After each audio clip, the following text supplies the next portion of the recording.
Hey guys, I'm Jackie Brubaker, your host of That Girl the Podcast. I'm an author, performer, 2-time Emmy Award winner, human relationship specialist, and founder of the wellness website loveyouevenmore.com. Each week I bring on inspiring people and experts in their field to have powerful, motivational, and enlightened conversations about relationships, self-development, and how you can live your most authentic life. Follow us for daily updates on myself and the podcast at That Girl the Podcast and at Jackie Brubaker on Instagram, YouTube, Facebook, and our Patreon page. While you're at it, make sure to check out my new wellness website, loveyouevenmore.com. If you're wanting to dig into developing more self-worth, be healthier about relationships, and learn how to date smarter, go to loveyouevenmore.com and follow us on Instagram at loveyouevenmore. Welcome, Stephanie Hamadto, to That Girl the Podcast. Stephanie is a frequent guest because she's one of my best friends, and she's also just an incredible life coach, hairstylist, and just incredible human being who has really important things to share. Today, we are going to be talking about Stephanie's personal story with sexual assault, and we will give a trigger warning right now that if you have been sexually assaulted, this may be triggering for you. So please, while you're listening, go into that with that idea. And if you do feel triggered, there is a phone number and an email, website in the show notes if you need to reach out for sexual assault help, support. Also, just know that both of us are here if you do need to talk about this. Both Stephanie and I are certified life coaches and certified in all kinds of other things to help with trauma. But I think today is a very important day. We don't have a lot of super serious topics like this, and it's really important that it's out here. So Stephanie, welcome back to the podcast. Thank you so much for having me. And I just want to thank you so much for being open and brave enough to share this topic on your podcast. I know it is a very hard topic to cover, and we both want to do this in a way that's responsible to the listener. So as Jackie mentioned, if you start to feel your nervous system get activated at any point throughout this podcast episode, go ahead and pause the episode and do whatever you have to do to soothe yourself. Journaling is a great tool. If something's coming up for you, feel free to write it down, get it out. You can come back to the episode if you feel up for it. And if you don't, that's okay too. As Jackie mentioned, we are posting the National Sexual Assault Hotline in the show notes. I'll say it really quick. It's 800-656-4673. And we are here if anyone needs any additional support. We're happy to talk to you and support you with what you're going through. So that having been said, as Jackie mentioned, this is going to be a pretty tough conversation about a sexual assault that I have personally experienced. And I'm going to do my best to have the right words. And if I stumble over them, it is what it is. It's a hard topic. So, well, thank you for being brave and courageous and coming on and sharing. That's breaking half the battle, because so many people, including myself, stayed quiet for a very long time until they felt safe enough in their bodies and their heart and their head to come out and talk about what's happened to them. And I think that's what's so important and beautiful, is that women and men, but we're talking about women today, have been through horrible things, horrible sexual assaults, whether it was a Me Too or it was a sexual assault without, a power dynamic involved. It's so easy to feel like it's your fault. So let's get into the story and how this happened. Yes. Feel free to start when you're ready. Totally. So as you mentioned, a lot of women and men too, but, particularly women go through some form of a sexual assault. And, we have a lot of people sharing about a lot of things that they go through. And I feel like this is a topic a lot of people steer away from. And I think that a lot of women might feel not seen when it comes to this topic. So that is the main reason why I wanted to come out here and share about it, because, you know, you're not alone, and hopefully that this will help shed light on some of the struggle that women have gone through in this area. So my story starts when I was 21 years old, and I lived on the Venice Boardwalk. I did not have parking at my building, so I often walked home late at night through alleys to get home. And this one particular night, I had come home very late and was walking through the alley to get home, and a young man, maybe like 25, came out from maybe a party or something, and he saw me walking alone and tried to come start walking with me. He asked me where I was going, and so I lied and I said, "Oh, I'm going to meet my boyfriend." I thought that would deter him from continuing to walk with me, which it did not. And so he said, "Well, let me just walk you to your, to the front door so that you get home safe." And I was like, "Okay." We get to the gate of my building, and he made up maybe a story about that he knew someone in my building. And so he was like, "You know what? I'm just going to go say hi to my friend who lives in your building." And I'm like, "Okay." We get to my front door. I open it and try to close it behind me, and he stopped the door with his foot. And he looks at me and says, "I knew you weren't meeting a boyfriend." And he pushed his way in. I obviously panicked in that moment. I didn't know this person or what they were capable of. And I asked him to leave, and he wouldn't. He pushed me on the bed, and my response in the moment was, "Please don't do this. I don't want to do this. Please leave." And at first he was reassuring me or assuring me with, "It's okay. It's okay." He would shush me like, "Shh, it's okay." And he proceeded to rape me on my bed. And at that point, once, that started, I asked him, "Please stop, please stop." He stopped responding to me. So he was no longer acknowledging my pleads for him to not do what he was doing. So at that moment, I froze and checked out and went somewhere else, which is called disassociating. So it was, I don't even know how to describe how painful and hard that was to go through. When he was done, he left, and I sat in shock, crying afterwards. The next day, I did not report it.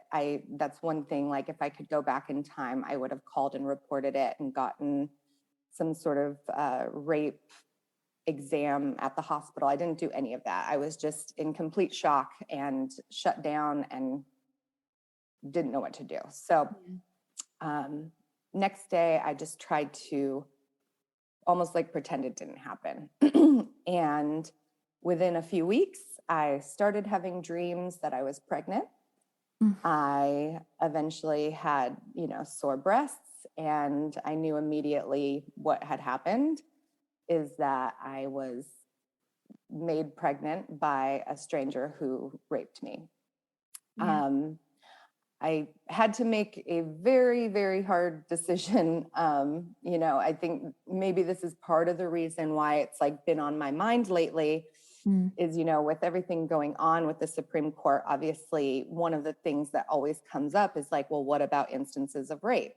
Yeah. And it often feels like, far out, distant scenarios that would never apply to you, Right. But in this case, like I was that person. And so I struggled with it because although I've always been pro-choice for other people, I personally had thought I would not have an abortion. And now I was faced with being 21 years old, barely being able to take care of myself, how can I possibly bring a child into the world that is going to be 100% dependent on me? And not to mention, this child is a product of, the worst night of my life. Right. So it was a very hard decision. I did end up making an appointment with a doctor and having an abortion. And, again, it's almost like, the trauma number one was the night of the assault. Right. Trauma number two is having to go through the abortion. Right. And then shortly after, I hadn't told anyone yet what had happened. But shortly after, I confided in someone close to me and told them the whole story. And the response I got was very unfortunate. The response I got was, well, why didn't you fight harder? Why didn't you scream? Why didn't you? If it were me, I would have wakened every single neighbor up, essentially unintentionally shaming me for what I had just gone through. Mm-hmm. And because I was so young, because I hadn't, done a lot of work around this, or I didn't have a lot of knowledge around this at the time, I really internalized that and decided this was my fault. I was not raped. I didn't do what I could have done to stop it. So, it's on me. And so, that was trauma number 3. So you have the night of the assault, the abortion, and then the response when you confide in someone looking for some sort of support around what you've just been through. I will say that I think their response is not uncommon. I think there is a lot of people that sort of victim blame and victim shame. I don't think they mean to do it. I think this topic is so triggering, even if you haven't been through it, because nobody likes to feel like that they don't have control of what happens to them.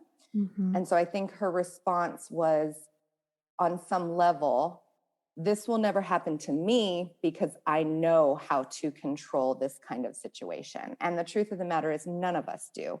We can do our best, but at the end of the day, there are people out there who are wild cards and we don't have control over them. And I didn't speak about this for about 10 years. Again, I had that bad response and thought, well, clearly this was my fault. So there was so much shame. I never shared about it with anyone, not in therapy, not anywhere.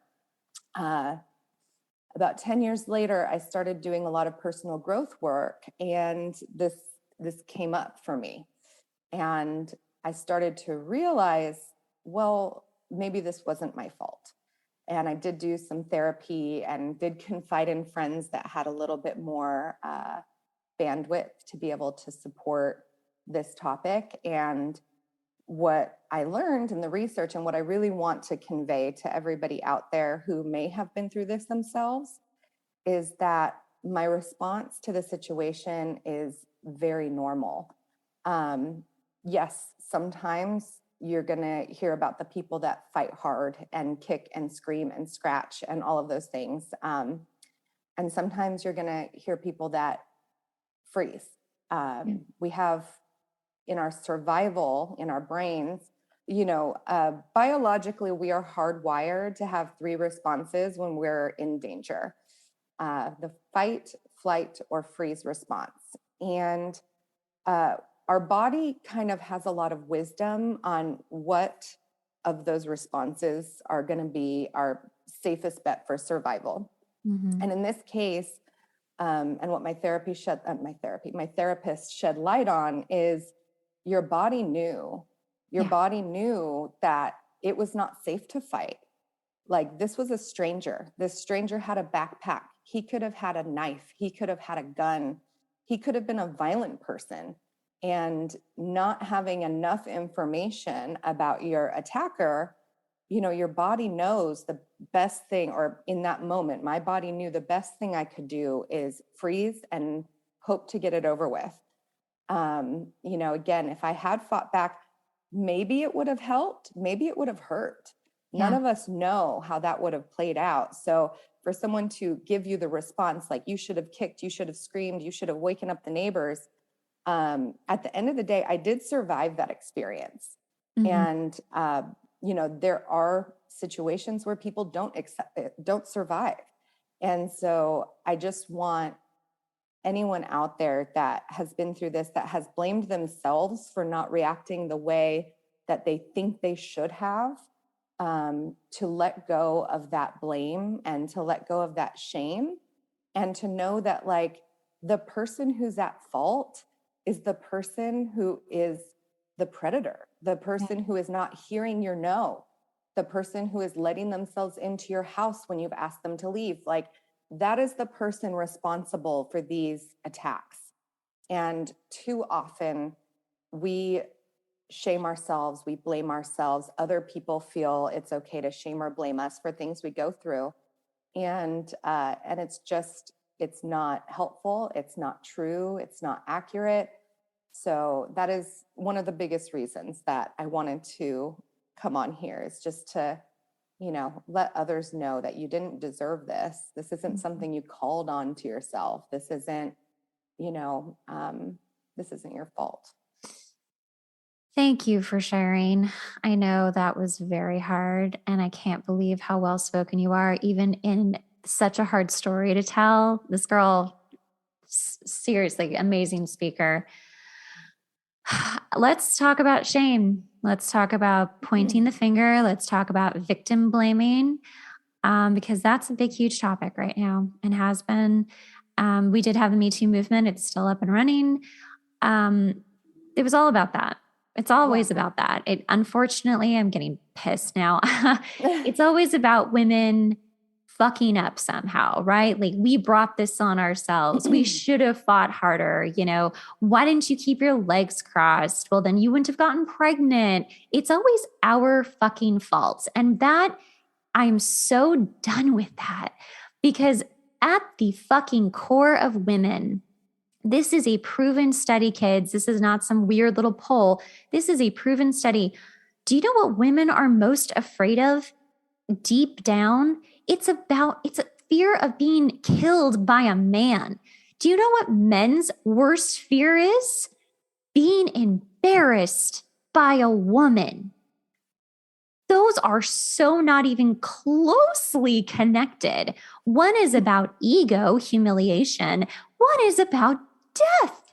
Yeah. And how dare people point the finger at women who have been raped, sexually assaulted, been a part of the Me Too movement, have been abused in any which way, whether it's verbal or physical.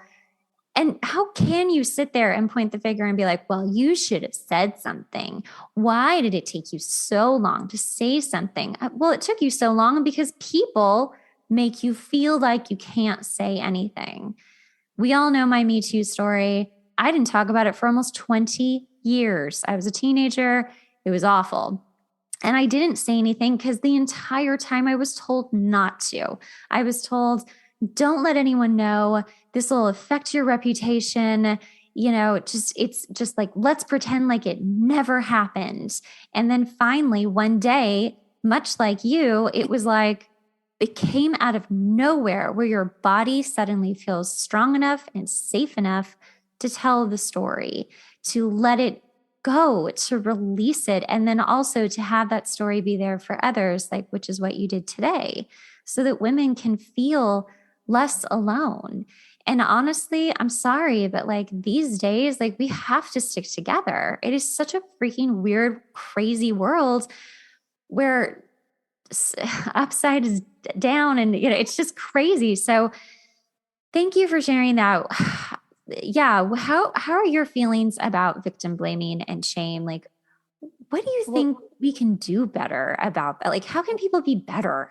Yeah, that's what I was going to say next, is like, you might find yourself at some point having a friend come to you and sharing something very tough like this. So I think the best thing we can do, like you said, women need to stick together. Women need to do better for each other, to support each other and lift each other up and not tear each other down. Yeah. So, but like, it's also okay to not always know what to say. So I think the best thing you can do if someone shares something with you is to do your best to empathize, to slow down, because, like I said, even for the person hearing this information, it can be triggering. And I think that's where the victim blaming and shaming comes from. But if you can do your best when someone's sharing something very sensitive with you, very hard to share, slow down, take a deep breath, really try to hear them. And if you don't feel like you have the right words, it's okay to say that, name it. Say, I'm so sorry. I don't feel like I have the right words, but I'm here to listen. What else would you like to tell me? How you can ask them, how can I support you right now? I can tell, like, this is obviously a very like painful thing that you're going through. What can I do to help? So curiosity is maybe the best place to start if you don't feel like you have all the answers on how to respond when someone's coming to you with trauma. I mean, most likely you won't have answers, Yeah. you know? Yeah. And to, try your best. I understand some people have like a tough love attitude. When someone's just gone through something super painful, that is not the time for tough love. Maybe once they've come out on the other side of it and they've done some healing, if you want to, discuss tools and things that you feel like could improve their life or whatever, if they're open to hearing it, great. When someone's in trauma, that is not the time to start criticizing what they did wrong, what they should do differently, et cetera. It's the time for you to listen and to offer support and to ask them what they need. I think if we can just do those three things as a whole, as a society, we're going to see a lot more people feeling comfortable being able to share when they've gone through something, to not hold it in, to not bury it. And this is the problem. When we feel shame around stuff we've been through, we bury it, we hold it in. It ends up controlling our lives in ways that we don't even realize because it's so buried in our soul that we then maybe pick the wrong partners or, have unhealthy habits, because guess what? That your body remembers. Yeah. Like when you bury something, you may not speak about it. It's still there. And your body and your subconscious is going to act out in ways that are not healthy. So the more we can support each other, not blame each other, not shame each other, the more people can start healing and feeling more open, sharing, and moving through some of these experiences in a way that's more healthy and positive. So I feel like we could all do better. Yeah. I think that's beautiful advice. And that's very easy to do. It's really easy for the listener to just sit back and be like, just talk. I don't know what to say, but I'm here for you. I'm here to listen.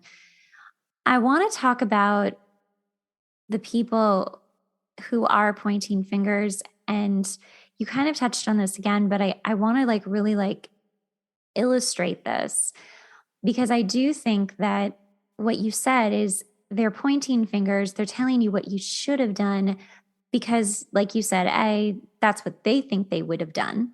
And they're trying to protect themselves from that ever happening. Like, oh, I'm gearing up in my head right now by saying these things out loud. This will never happen to me, which again, you don't know how your body's going to react. You just don't. When you're in the midst of trauma, high anxiety, it's really hard to get out of it. You can use all the tools you've got, but it's really tough. But when you're in the middle of something like a fight or flight response, and you realize, oh shoot, I'm just not going to fight, am I? Like that's just not happening. I think illustrating the fact that the person who might be pointing the finger and victim blaming is also just trying to, like we already just said, trying to take control or have control in their own weird way. But to me, I guess I'll just personally say this, it just makes me so angry and so sad because it really feels like, how dare you judge me? Like, how dare you judge me? And I think with what's happening with, the Supreme Court in the country right now, there's a whole bunch of judgment happening. And that's really part of this too, that is so important to sort of to suss out, to figure out, how can we stop judging others for either what happened to them or, in the case of Roe v. Wade, what they choose to do. I don't know. I have lots of feelings, but thoughts? Yeah. Well, I think you brought up a really good point, is that it's so easy to sit on your high horse and decide what everyone else should do or how everyone else should react or handle hard situations. But life has a way of showing people, like, until you're actually in those tough situations, you don't know how you're going to react. You don't know how your body's going to respond. You don't know if, even if you did everything you said you would do, you don't know if those things would work. Yeah. So I think it's just, and also I'm giving this person grace. We were very young, right? So like life hadn't given us all of the kicks in the butt that like we've had since. So I'm sure this person has grown too. But you don't really know until you're faced with these things how you're going to respond. So maybe when you feel yourself becoming judgmental, when you feel yourself having the like, well, you should have done this, you should have done this, like maybe take a step back and say, this person is on their own journey. They're doing their best. Yeah. And maybe they didn't respond the way I think I would, but I can still find a way to support them, even though they responded in a way that I wouldn't respond. Right. And I think that's the thing to remember. Everybody's on their own journey. Everyone's doing their best. When bad things happen, that's the time to let go of the judgment. That's the time to just hold your friend. And, that's easier said than done sometimes. Again, if you don't know what to say, you can name that and say, I really don't know what to say, but I'm here for you. If it's too triggering for you, if someone comes to you with a topic that is too triggering for you, it's also okay to say, you deserve someone to really be able to show up for you right now. This is very triggering for me. But I'm here to listen, or maybe it's better that you call another friend right now. Yeah. If you don't have any friends that you feel like can show up for you in that way, like I said, we are going to post the hotline at the show notes. And therapy is also a really good option. Right. Nowadays, a lot of insurance covers therapy. So if you can find a professional to talk to help you process through these hard feelings, I guarantee they're going to have more of the right things to say about it. So, there's options. Definitely find the support system. Don't do what I did. Don't not talk about it for 10 years. That was absolutely not healthy and not necessary. I didn't need to go through that alone. So I don't know. No, I think that's it. I mean, don't stuff it down for 10 years plus. Just, I was thinking about how I used to make this really sick joke about what happened to me, where I would it was with the guys that I was like starting to date. They'd, that question like, oh, who was like, how'd you lose your virginity? And I was like, oh, it was with my teacher. And they're like, are you fucking kidding me? And I'm like, no, like, yeah, it was with my teacher. And I remember one guy was like, are you okay? I'm like, I don't know. Am I? I wasn't. Obviously, I was not okay. And it was so interesting how these men could pick up that like that was really fucked up. But to me, in my coping mechanism, I was trying to make a joke. I was trying to make it sound cool. There's one more thing I actually want to talk about with that, because, well, maybe this is a whole other topic, to be honest, and it is, and we should come back to this, but this topic will be about sexuality and women and feminism. I really want to talk about how women have been told for, since the 60s, like sleep with whoever you want, act like a man, all of that stuff, right? But honestly, like, is that really helping us like feel empowered? Is that really helping our hearts feel safe? All of that. Well, that did occur to me, because I do think different people respond differently after an assault like this. Some people, are turned off by sex afterwards for quite a while or always. Yeah. And some people go the opposite direction and have lots of promiscuous sex. Yeah. And, you might not fall into either of those categories, and that's okay too. But I think the promiscuous response, and like, as you're talking about, like, have sex like a man, like, whatever, if it feels good, do it. I feel like it's almost like taking control back in a way, not in a healthy way, but just, men can't do this to me if I'm choosing to do it, right? Yeah. Like, I'm taking my power back by making the choice to do these things instead of letting someone else, take my power away and make me do it.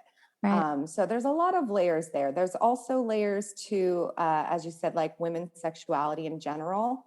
We have a lot of pressure as women to be perfect, to be beautiful, to be skinny, to wear sexy clothes, to be the cutest girl in the room. But then we're also blamed when men behave poorly because they're, whatever. I don't even say attracted to us. They're, looking at us as sex objects that they are entitled to. And so it's such a conundrum as a woman to walk that line of being sexy and cute, but not too sexy and not attracting the wrong kind of attention. And it just sucks that we bear the burden on both ends. Like, we bear the burden to be cute, but not too cute, to be attractive, but not too, like, it's so hard as a woman.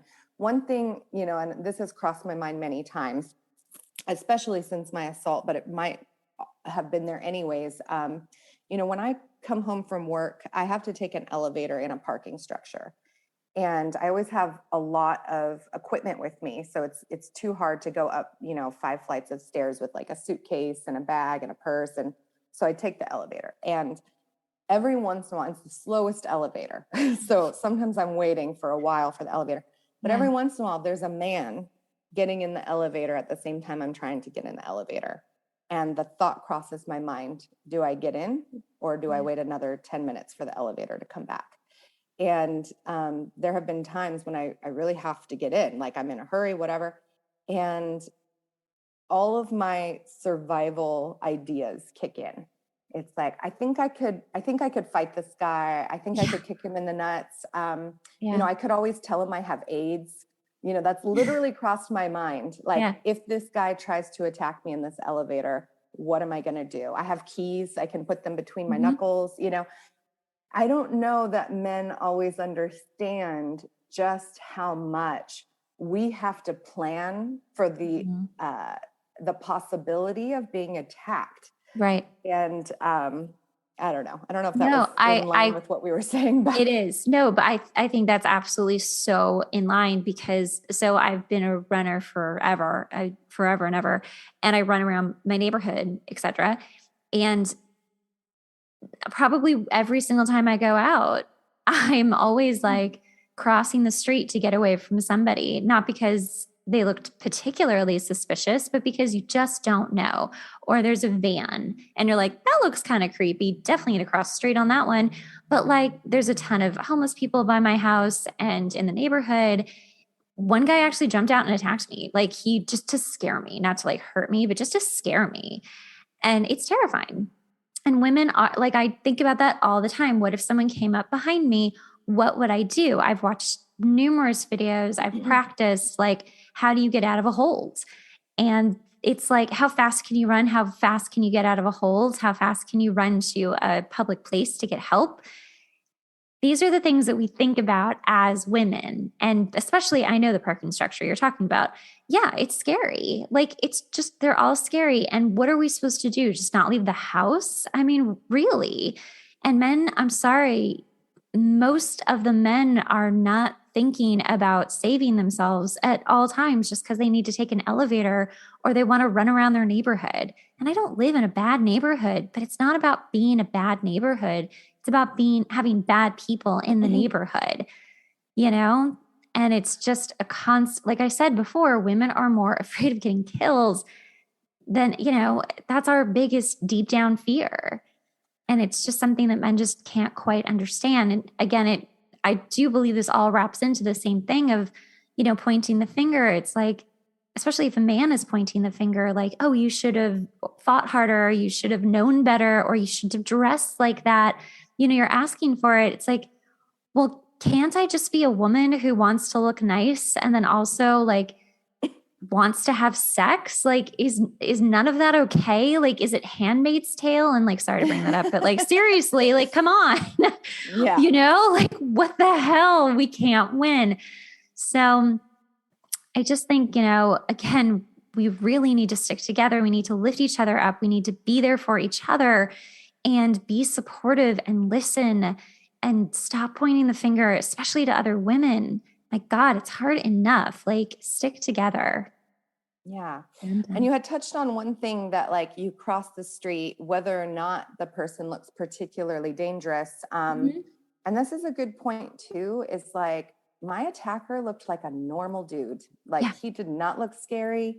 He was, you know, like a couple years older than me, maybe, like average, dressed okay, like whatever, like nothing about him screamed rapist, right? But that's the thing is like a rapist, an attacker, whoever, they don't have to look a certain way. And that's hard as a woman to navigate. It's like, you just never know. And we just always have to be kind of ready for anything. And it's not right, but it is the reality. It is what it is, you know? So like you said, the best thing we can all do is just really be there for each other, support each other, you know, get education on self-defense, pepper spray, things like that. Just all the stuff your mom tells you to do. You should probably do it. Yeah. The weight and the burden of this shouldn't be on us, but it is. And that's just the reality. I am grateful, even though the Me Too movement didn't necessarily specifically cover all sexual assaults. It was more bosses and power dynamics and stuff. I am really glad that as a society, we are moving in that direction of like the men who are behaving badly are the problem. Like women don't need to be blamed for their behavior. Like as a society, I feel like we are starting to have that attitude where we believe women, that we don't blame them for, you know, what happens to them. And, you know, we haven't fully arrived where we need to be yet, but I'm hopeful. And hopefully the more that people speak out about it, the more people share and are honest, because there's a very high percentage of women who are sexually assaulted at some point in their life, but very few talk about it. So I do feel like hopefully the more people feel comfortable sharing their experience and knowing that like they're not alone, they didn't deserve it, and having like support around it, I think, you know, we're just not going to let men get away with it. Damn right. Thank you, Stephanie, for coming on and telling your story. I'm glad we talked about this and got into like some nitty gritty with stuff because, man, it's important. Now I just want to do all these deep conversations. Thanks again for being brave enough to have this on your podcast. It's a lot to bite off. So. No, it's great. Thank you so much. Tell people how they can find you. You can find me on Instagram at Styling Smile is the best way to connect. As I said, if you need support, there is a National Sexual Assault Hotline, 800-656-4673. And feel free to reach out to me or Jackie if you need anything. We're here for you. So thank you so much. Thank you. Thanks so much for listening to the podcast. Remember, sharing is caring. Make sure to rate the podcast and leave a review. We really rely on this to help get the podcast out there. Also, make sure to watch the video version on YouTube at That Girl the Podcast.